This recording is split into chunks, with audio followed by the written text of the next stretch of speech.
くも葵を怪人に許さん。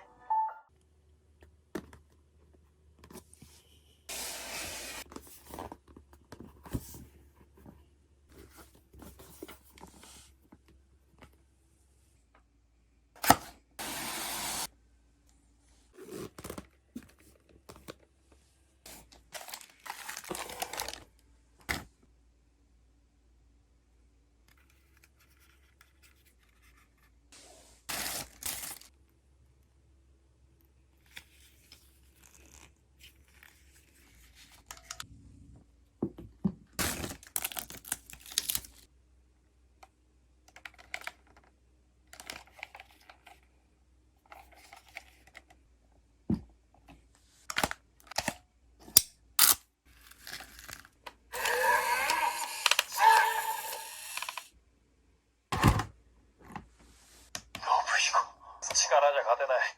まず俺の指を剥がしておれ。次に足の甲をかかとで踏みつけろ。反転して手を外せ。クジラ、お前も俺の敵か？お前だって何もしなかったろ。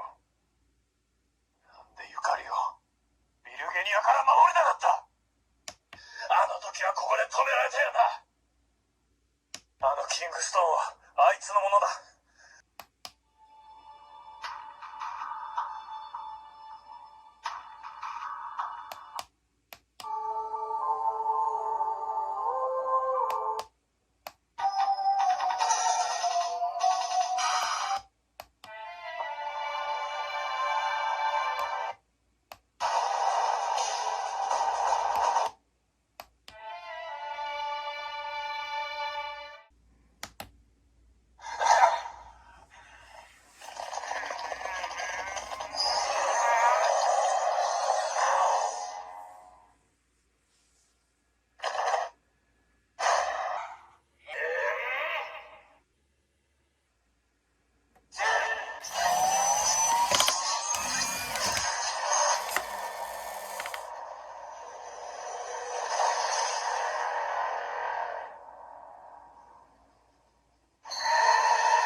信彦、そいつは俺がやる。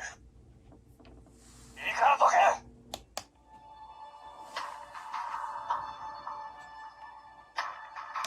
くも葵を怪人に許さん。